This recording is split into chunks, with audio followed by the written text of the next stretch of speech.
চোয়ালের মাঝখানে জিহ্বার জিম্মাদারি নেবে এবং লজ্জাস্থানের জিম্মাদারি নেবে। রাসূল বলেন আমি তার জিম্মাদার হয়ে যাব জান্নাতের জন্য। তার মানে বুঝা গেল কেউ যদি জবানকে হেফাজত করতে না পারে মানুষগুলা এই জবানের কারণে ধরা খাবে বেশি। আমি কখন কোন পরিবেশে কি কথা বলতেছি এটা খুব হিসাব করা দরকার, হিসাব করে কথা বলা দরকার। মা ইয়ালফাযু মিন কাওলিন ইল্লা লাদাইহি রাকীবুন আতীদ। আল্লাহ তাআলা বলেন মানুষের জবান দিয়ে যা কিছু উচ্চারণ করে সব কিছু আমি রেকর্ড করে রাখি। সুবহানাল্লাহ। কেমন রেকর্ড? মানুষের জবানের একটা জবাবদিহিতা আছে না নাই? মানুষ জবান দিয়ে যা কিছু বলে এর জন্য জবাবদিহিতার কাজ করে তাকে দাঁড়াতে হয় কি হয় না? জবানের কথার কারণে কত কিছু হয়ে যায়। এক এমপি 2 বছর আগে তার একটা কল রেকর্ড ফাঁস হয়েছে। সে মুখে কিছু কথা বলেছে, এই কথার কারণে শুধুমাত্র জবানের এই কথার কারণে তার মন্ত্রিত্বই ছুটে গেছে। আবার গাজীপুরের মেয়র যিনি ছিলেন ওনারও তো একই অবস্থা। উনি শুধু মুখে কিছু কথা বলেছিলেন, এই কথাগুলো প্রধানমন্ত্রী পর্যন্ত পৌঁছেছে, তার মেয়রগিরি ছুটে গেছে। এটা তো দুনিয়ার চিত্র। দুনিয়াতে মানুষ কথার কারণে কি হয় ধরা খায়। আবার দেখেন এই যে সরকারের পতন হলো কি কারণে হলো? এই যে অভ্যুত্থানটা হলো, বিশাল এই গণজাগরণ যে শুরু হয়েছিল কথার কারণে। প্রধানমন্ত্রীর মুখ ফসকে একটা কথা বের হয়ে গেছে, পুরা বাংলাদেশ উলটপালট হয়ে গেছে। কথা বলেন ঠিক কিনা? তো মুখের কথার কারণে দুনিয়াতেই মানুষ ধরা খায়। আবার আল্লাহ তাআলা এই মুখের কথাগুলো যে সংরক্ষণ করতেছে, যদি জবানটাকে সঠিক খাতে ব্যবহার করতে না পারি তাহলে আল্লাহর কাছে ধরা খাওয়া লাগবে কিনা? আল্লাহর কাছে ধরা খাওয়া লাগবে। আমার মুসলমান ভাইরা, আল্লাহ রাব্বুল আলামিন বলেন পৃথিবীর প্রতিটা মানুষ যা কিছু জবান দিয়ে উচ্চারণ করে, প্রতিটা মানুষের জবান দিয়ে যা কিছু উচ্চারিত হয়, আমার ফেরেশতারা এগুলো শুধুমাত্র লিপিবদ্ধ করে তাই নয়, বরং পৃথিবীর মানুষ জবান দিয়ে যা কিছু উচ্চারণ করে বিশ্ব জগতের মালিক আল্লাহ রাব্বুল আলামিন রেকর্ড করে রাখেন। সুবহানাল্লাহ। মা ইয়ালফাযু মিন কাওলিন ইল্লা লাদাইহি রাকীবুন আতীদ। মানুষ যা কিছু জবান দিয়ে উচ্চারণ করে এর প্রতিটা কথা আল্লাহ রাব্বুল আলামিন সংরক্ষণ করে রাখেন। আধুনিক বিজ্ঞানরা গবেষণা করে বলেছেন মানুষ যা কিছু বলে, মানুষের যত কথা আছে এগুলা পৃথিবীর মধ্যে ভাসতে থাকে। আজ থেকে 5 দিন আগে আমি কি কথা বললাম, নেটওয়ার্কের সার্চের মাধ্যমে সে যদি স্থানের মধ্যে খোঁজ খবর লাগায় তাহলে ওই ভাসমান রেকর্ডটাকে যন্ত্রের মাধ্যমে শনাক্ত করতে পারে। আল্লাহু আকবার। এই পৃথিবীর বিজ্ঞানদেরকে আল্লাহ রাব্বুল আলামিন কত পাওয়ার দিয়েছেন যে কথাটাকে মোবাইলের মাধ্যমে সংরক্ষণ করা হয়, যেই কথার কোনো ভিডিও নাই, অডিও রেকর্ড নাই, এই কথাটাও নাকি শূন্যের মাঝে ভাসতে থাকে। আর বিজ্ঞানরা যদি চেষ্টা করে এমন একটা যন্ত্র আবিষ্কার করা হয়েছে, এই যন্ত্রের মাধ্যমে মানুষের বলা কথাগুলোকে শনাক্ত করা যায়। সুবহানাল্লাহ। আধুনিক বিজ্ঞানের যদি এত পাওয়ার থাকে, যে বিজ্ঞানকে আল্লাহ রাব্বুল আলামিন পাওয়ার দিয়েছেন, যে বিজ্ঞানের মালিক আল্লাহ রাব্বুল আলামিন, ওই আল্লাহর পাওয়ার কত বেশি। প্রতিটা মানুষের প্রতিটা কথা আল্লাহ রাব্বুল আলামিন সংরক্ষণ করে রেখেছেন। সুবহানাল্লাহ।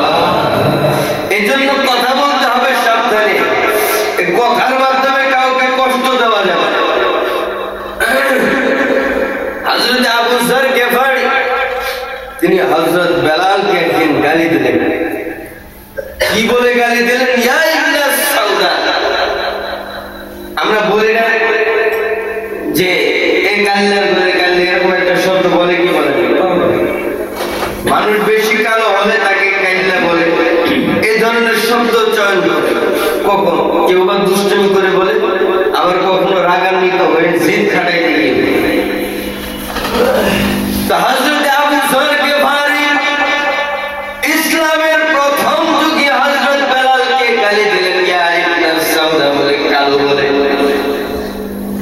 রাসূল আকরাম সাল্লাল্লাহু আলাইহি ওয়াসাল্লাম বলে দিলেন, আবু যর মারাত্মক ধরনের অন্যায় করে ফেলেছো, হযরত বেলালকে তুমি কেন গালি দিলে?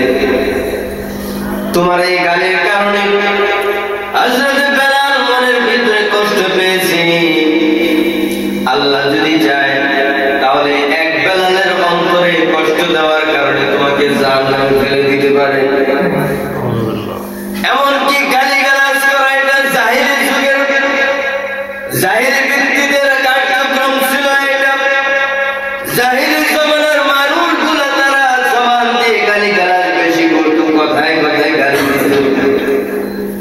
সুতরাং আবু যর তুমি তাড়াতাড়ি বেলালের কাছে মাফ চেয়ে নাও। এই কথা বলার সাথে সাথে হযরত আবু যর গিফারির অন্তরের মধ্যে পরিবর্তন আসলো।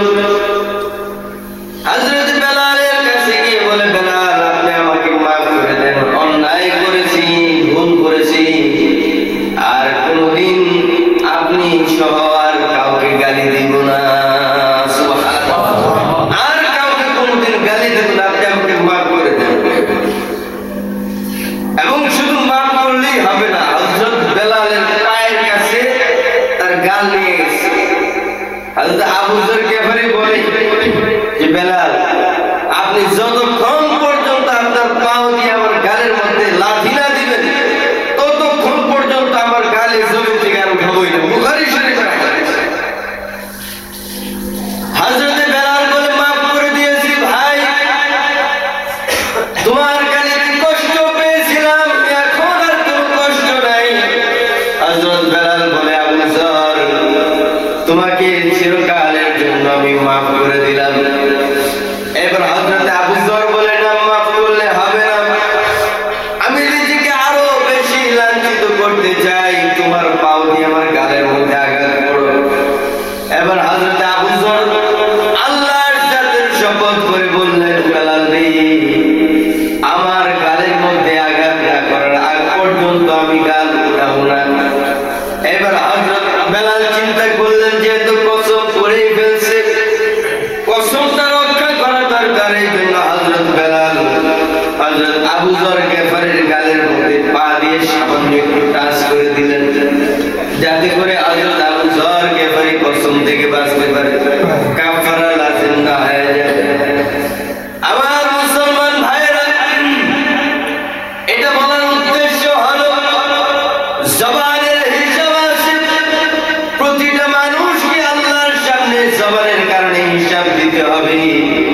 এবং মানুষে কথা বলে, কথায় যদি মিথ্যা কথা কেউ বলে, মানুষ যদি কথায় মিথ্যাবাদী হয়ে যায়, এবং এই মিথ্যা যদি সমাজের মধ্যে কোনোভাবে প্রসিদ্ধ হয়ে যায়, সমাজ, পরিবার, রাষ্ট্র যদি তার এই মিথ্যার মাধ্যমে ধোঁকায় পড়ে যায়, তাহলে কিয়ামতের দিন আল্লাহ রাব্বুল আলামিন থেকে আযাব দিবেন।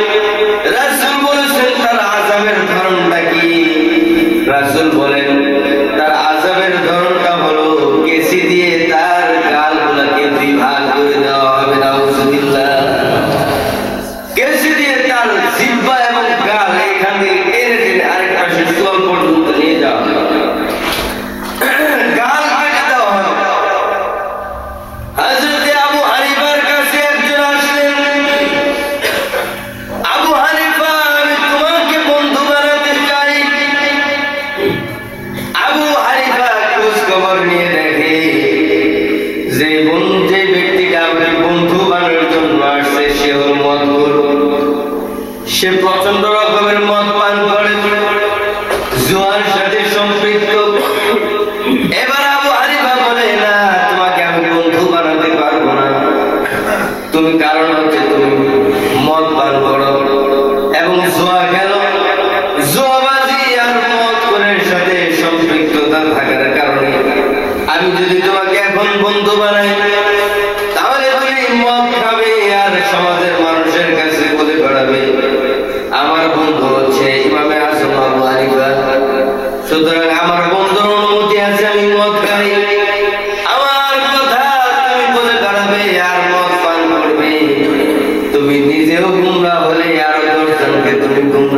পারবি না, তোমাকে বন্ধু বানানোই যাবে।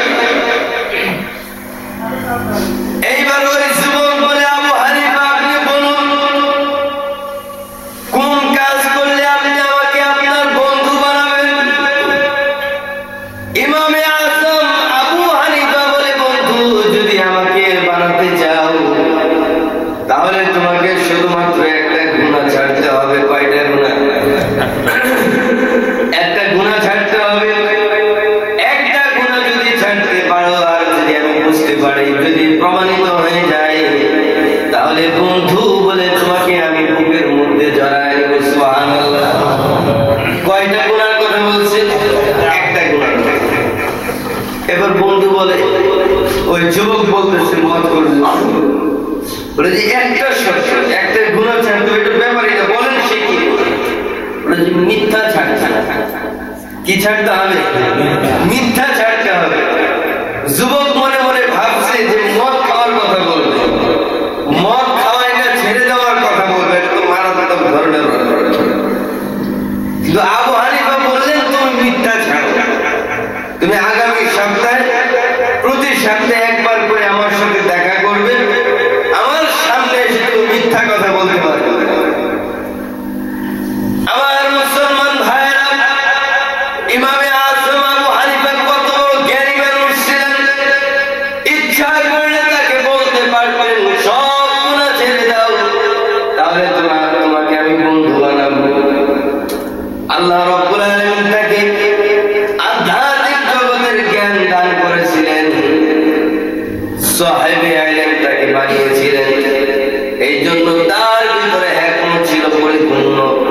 আর যুবককে বলে দিলেন, যুবক কোনদিন মিথ্যা কথা বলতে পারবা না। এইবার যুবক চলে গেল বাড়িতে। বাড়িতে যাওয়ার পরে চিন্তা করে, ইমামে আযম আমাকে বলেছে প্রতি সপ্তাহে একবার ইমামে আযমের সাথে দেখা করার জন্য, আর সেখানে গিয়ে একটা মিথ্যা কথাও বলা যাবে না। আমি তো দেখে আসলাম ইমামে আযম আবু হানিফার সামনে হাজার হাজার মানুষগুলা বসে থাকে ক্লাস করার জন্য, দরস নেওয়ার জন্য, হাদিসের জ্ঞান অর্জন করার জন্য। হাজার হাজার মানুষগুলা ইমামে আযম আবু হানিফার সামনে বসে থাকে। এই মানুষগুলার সামনে যদি আমি কখনো মিথ্যা কথা বলে ফেলি, ইমামে আযম আমাকে অপমান করবে। হাজার হাজার মানুষের সামনে আমি অপমানিত হয়ে যাব। এইবার চিন্তা করে তাহলে আর মিথ্যা কথা বলাই যাবে না।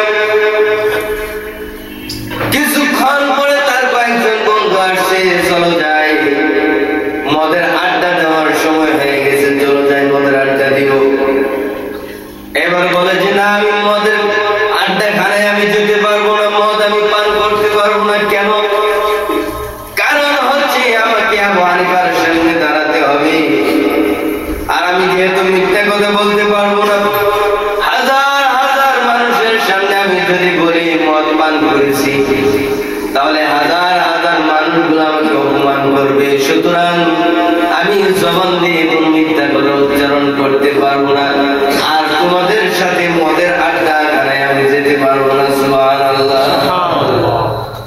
এবার ঘরের কোনায় বসে থাকি একা একা, মদের আড্ডা খানায় যায় না, বন্ধুদের সাথে মিশে না। কারণ তার চিন্তা ভাবনা হলো যদি বন্ধুদের সাথে মিশি তাহলে বন্ধুদের আড্ডায় পড়ে বন্ধুদের সংস্পর্শে থাকার কারণে আবার আমি খারাপ হয়ে যাব। সুতরাং সব খারাপ বন্ধুর সংস্পর্শ ত্যাগ করে দিলেন। সুবহানাল্লাহ। খারাপ বন্ধুদের সংস্পর্শ ত্যাগ করে আই বেরাদার দূরে বাসাদ, আই বেরাদার দূরে বাসাদ, ইয়ারে বদ বদ তরুয়া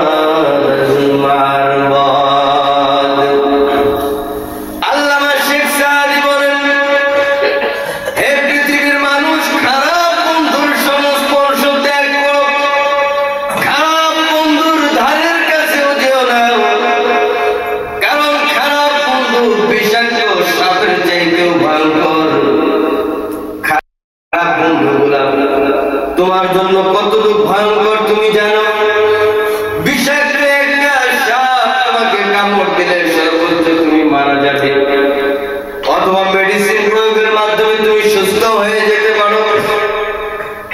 বিষাক্ত সাপ কামড় দিলে তুমি সর্বোচ্চ মারা যাবে, আর মৃত্যুর পরে যদি তোমার ঈমান থাকে সরাসরি জান্নাতে যেতে পারবে। কিন্তু খারাপ বন্ধু কিভাবে বিষাক্ত সাপের চাইতেও খারাপ জানো? বলে বিষাক্ত সাপ তোমাকে শুধুমাত্র কামড় দিয়ে দুনিয়ার জমিন থেকে উঠিয়ে দিবে, আর খারাপ বন্ধু তোমাকে শুধুমাত্র দুনিয়ার জমিনে ক্ষতিগ্রস্ত করবে তাই নয়, বরং খারাপ বন্ধুগুলা তোমাকে জাহান্নামে নিয়ে ছাড়বে। কথা বলে ঠিক কিনা? খারাপ বন্ধুগুলা মানুষকে কোন পর্যন্ত নিয়ে যাবে? জাহান্নাম পর্যন্ত নিয়ে যাবে। বিষাক্ত সাপ মানুষকে কামড় দিয়ে কবর পর্যন্ত নেয়। বিষাক্ত সাপ মানুষকে কামড় দিয়ে কোন পর্যন্ত নেয়? কবর পর্যন্ত নেয়। আর খারাপ বন্ধু মানুষকে কামড় দিয়ে জাহান্নাম পর্যন্ত নিয়ে যায়। এই জন্য বিষাক্ত সাপের চাইতে খারাপ বন্ধুকে বেশি ভয় করতে হয়। মুআয ইবনে জাবাল আসলেন, ইয়া রাসূলুল্লাহ, আপনি আমাকে নসিহত করুন। আল্লাহর রাসূল নসিহত করে দিলেন, মুআয, এমন কাউকে বন্ধু বানাও যাকে দেখলেই তোমার আল্লাহর কথা স্মরণ হয়ে যায়। সুবহানাল্লাহ। তাহলে বুঝতে পারলাম একজন ঈমানদার যখন জবান দিয়ে কালেমা উচ্চারণ করবে, লা ইলাহা ইল্লাল্লাহ মুহাম্মাদুর রাসূলুল্লাহ, মানুষ যখন তার জবান দিয়ে উচ্চারণ করবে কালেমা, তার জবান দিয়ে আর কোনদিন মিথ্যা কথা বের হতে পারে না। কথা বলেন ঠিক কিনা? একজন ঈমানদার কখন জবান দিয়ে মিথ্যা কথা বলতেই পারে? মিথ্যা কথা মানুষকে জাহান্নাম পর্যন্ত নিয়ে যায়। এই জন্য এক নম্বর হচ্ছে ইকরার বিল লিসান, জবানের স্বীকৃতি, লা ইলাহা ইল্লাল্লাহ। পাশাপাশি এই জবানের যত গুনাহ আছে সব বর্জন করতে হবে। জবানের মাধ্যমে মানুষকে কষ্ট দেওয়া পরিহার করতে হবে।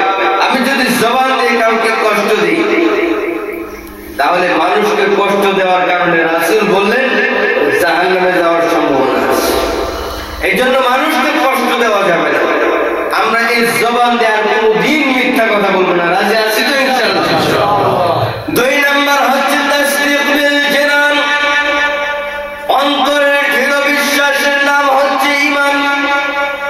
আমি জবান দিয়ে যে কথা বললাম, আল্লাহ ছাড়া আর কোনো মাবুদ নাই, জনাবে মুহাম্মদুর রাসূলুল্লাহ হচ্ছেন আল্লাহ তাআলার বান্দা এবং রাসূল, এই কথাটা আমি যেমন জবান দিয়ে উচ্চারণ করেছি, এই কথাটা আমার দিলের মধ্যেও ফিটিং দিতে হবে। এই কথা যদি আমি দিলের মধ্যে ফিটিং দিতে পারি, রাসূল বলেন এ হচ্ছে খাঁটি ঈমানদার, বিনা হিসেবে জান্নাতে চলে যাবে। মুখের ঈমানটা দিলের ভিতরে ফিটিং দিতে হবে। বলে ঈমান হচ্ছে একটা নূর।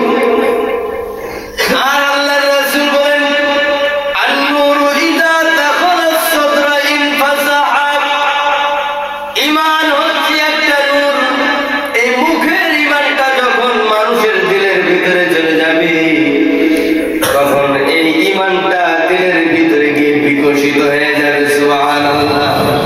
আন-নূরু ইযা দাখালাস সাদরা ইনফাসাহা, যখন ঈমান নামক নূরটা মানুষের দিলের ভিতরে চলে যায়, তখন ওই দিলের ভিতরে গিয়ে ঈমানটা বিকশিত হয়ে যায়, ছড়িয়ে যায়। সুবহানাল্লাহ। তখন এই ব্যক্তিটা ঈমানের আলোয় আলোকিত হয়ে, তখন এই ব্যক্তিটা ঈমানের আলোয় আলোকিত হয়ে পথ চলতে পারে। যত ধরনের গুনাহ আছে আর গুনাহের অন্ধকার আছে, সব ধরনের অন্ধকার থেকে ব্যক্তি বাঁচতে পারে। তো রাসূল বললেন তিনটা আলামত আছে। কয়টা আলামত? তিনটা আলামত আছে। এই তিন আলামতের মাধ্যমে বোঝা যাবে বান্দার মুখের ঈমানটা দিলের ভিতরে চলে গেছে। সাহাবায়ে কেরাম জিজ্ঞেস করলেন, ইয়া রাসূলুল্লাহ, ইয়া হাবিবাল্লাহ, হাল্লি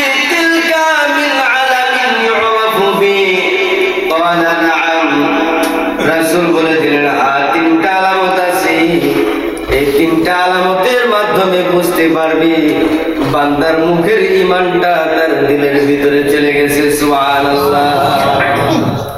মুখের ঈমান দিলের ভিতরে গেছে যে এটা বোঝার আলামত তিনটা। এক নাম্বার আত-তাজাফি মিন দারিল গুরুর, দুনিয়ার প্রতি অনাগ্রহ, দুনিয়ার প্রতি মহব্বত ভালোবাসা, এটা ত্যাগ করতে হবে।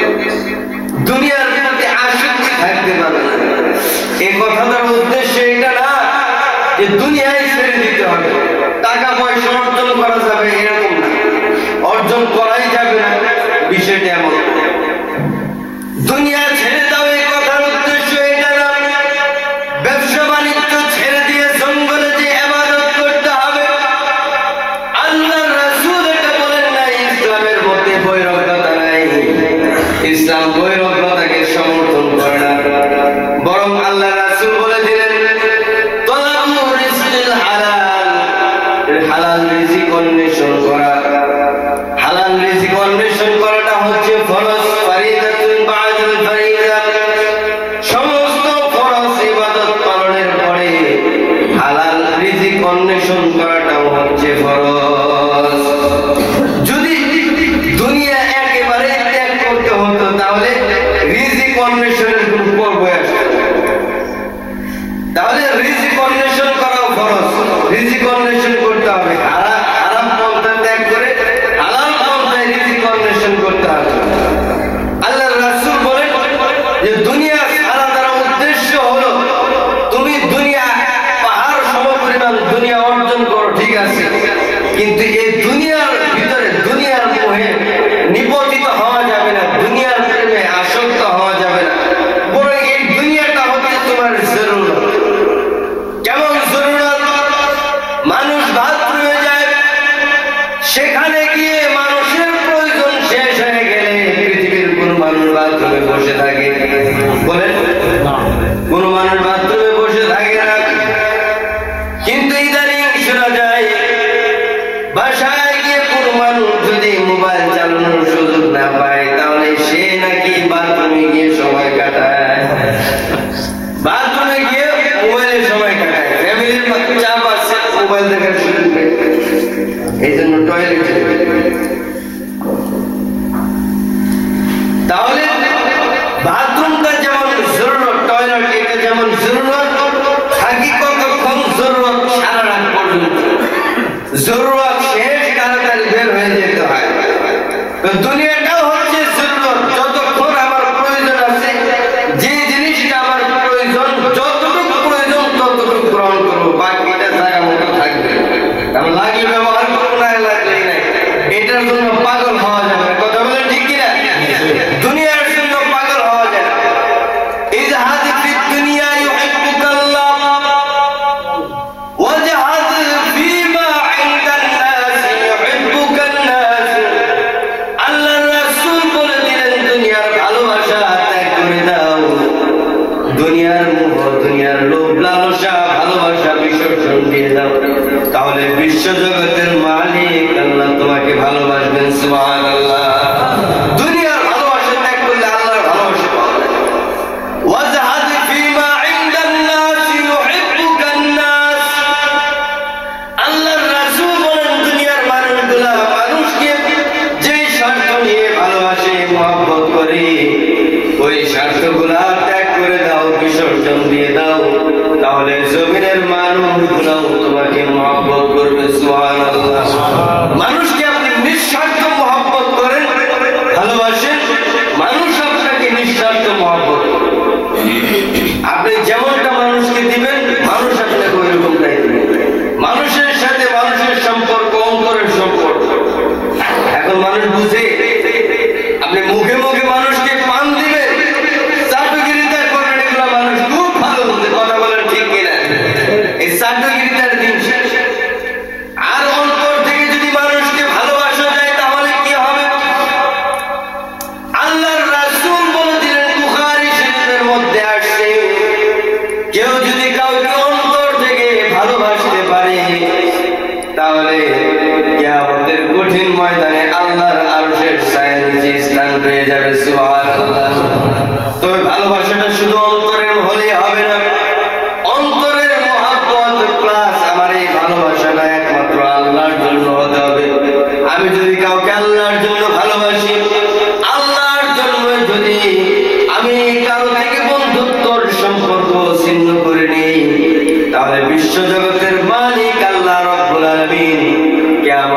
কঠিন ময়দানে আরশের ছায়ায় স্থান দিয়ে দিবে।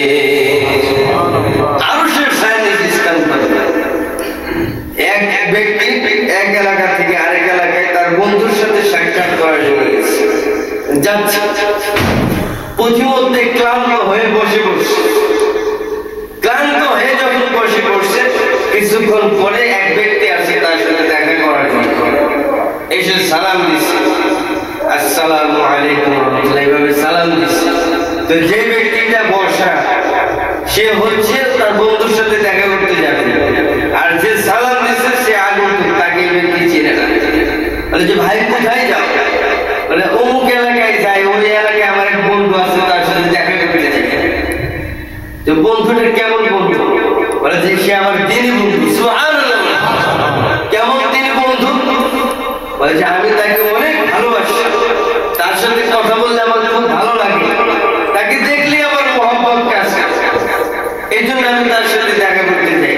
এবং তার সাথে আমার যে সম্পর্ক একমাত্র আল্লাহর জন্য, আমি আল্লাহর জন্য আমি তাকে মহব্বত করি। আমি আল্লাহর কাছে দোয়া করি, আল্লাহ এই বন্ধুর সাথে একসাথে জান্নাতে যেতে পারি। তাও